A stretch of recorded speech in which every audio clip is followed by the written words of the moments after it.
They say when life gives you lemons, you should make lemonade. What people don't know is that I forgot my microphone. Sweet.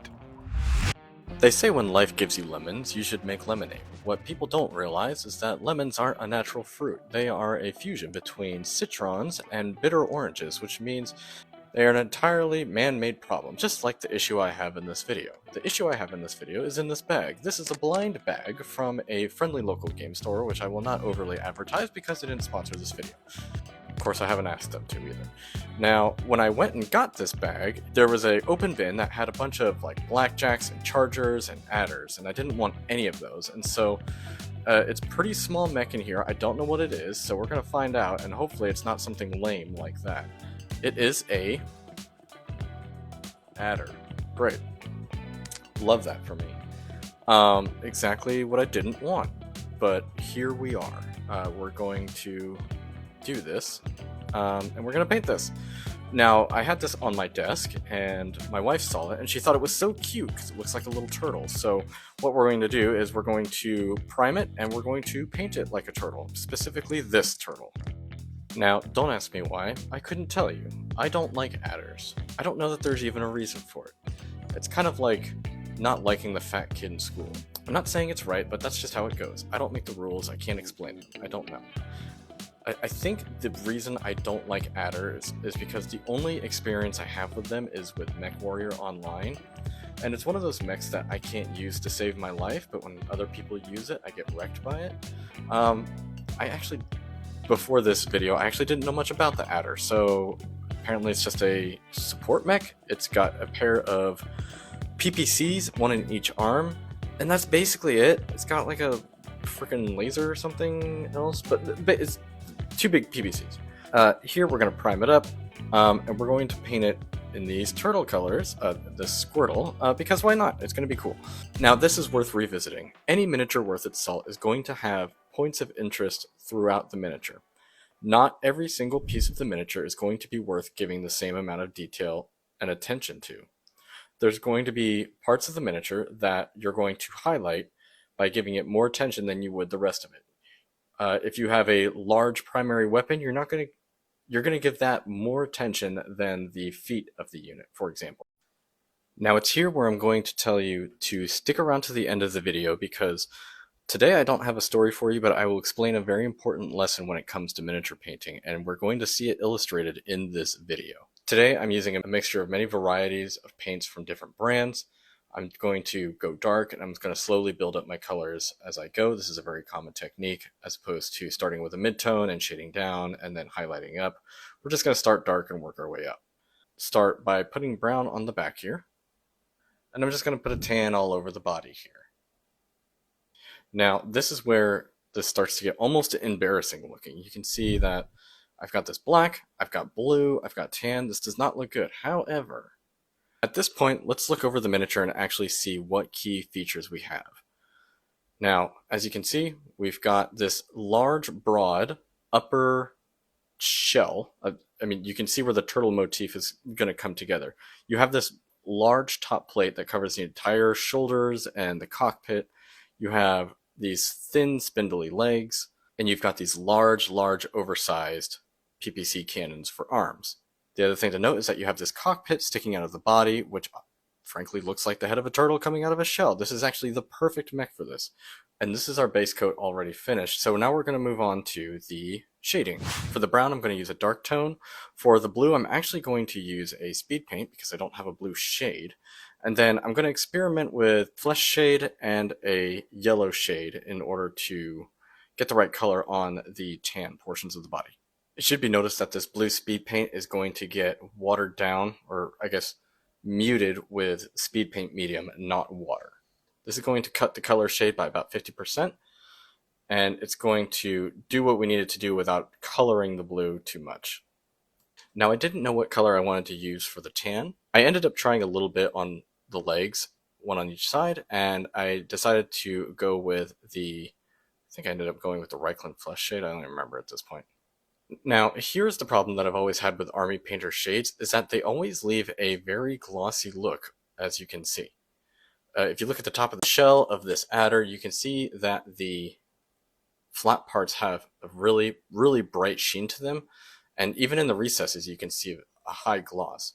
I have read that this is because you haven't shaken it up enough, but it seems that no matter what amount of shaking I do, it doesn't seem to improve.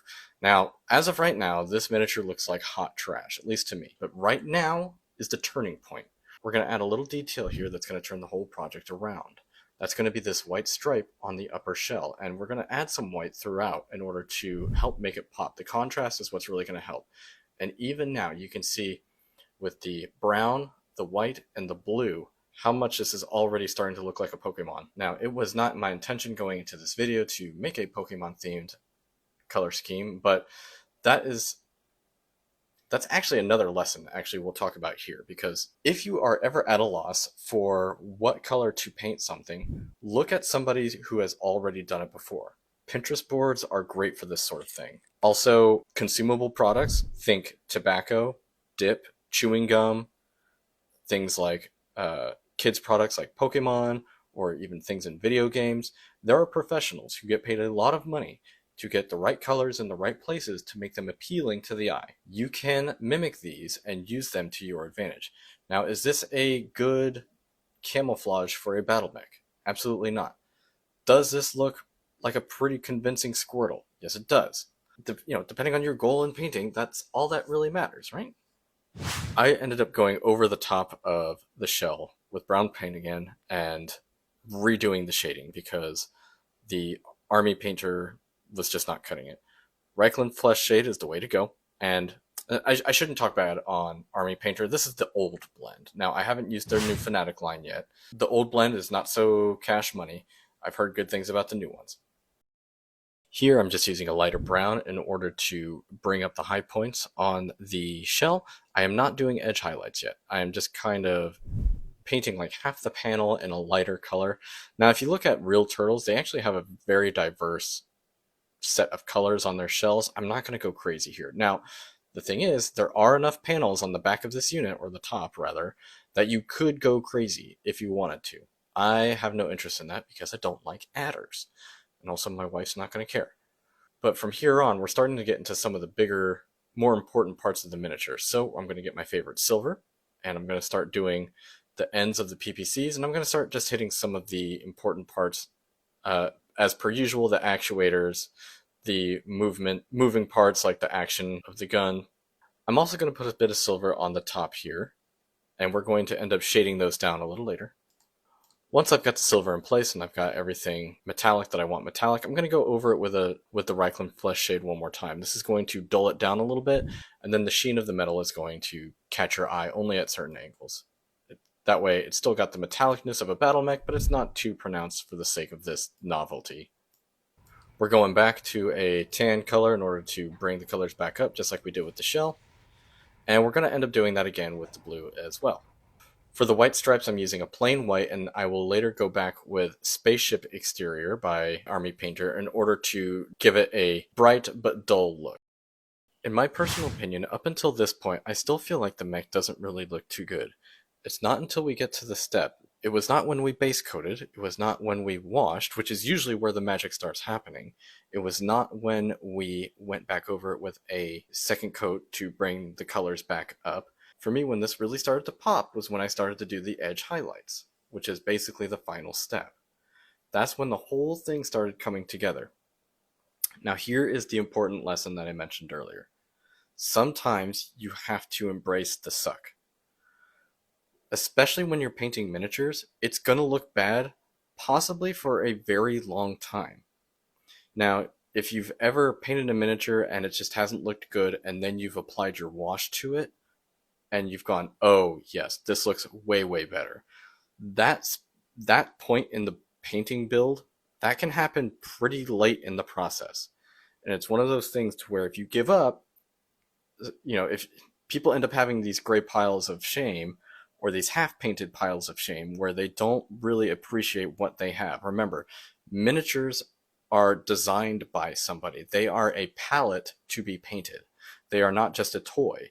They are something that you can enjoy the creative process with. Now, I could have just as easily painted this in a Jade Falcon paint scheme, which is what I was planning when I opened the package up. But instead, my wife wanted something more novel. And I think as far as a novelty goes, especially the direction I took it, it came out pretty good. I'm pleased with it anyway.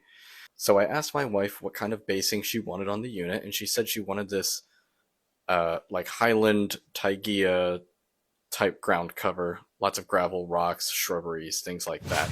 Of course, I cannot forget the Bob's Decal Depot Hazard Stripe sticker, which is going to get put right on the front, which as always is going to make a nice addition to the front of the miniature and help frame in all the colors here, especially in this case with the tan here. It helps draw the eyes up. Turned out really good in my opinion. I would love to know your opinions in the comments. Let me know if you have any questions, and if you want to make suggestions for the next mini, I am open to your ideas.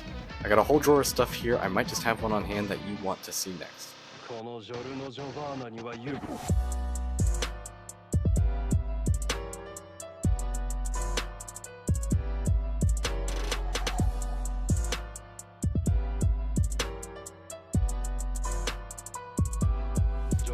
Go.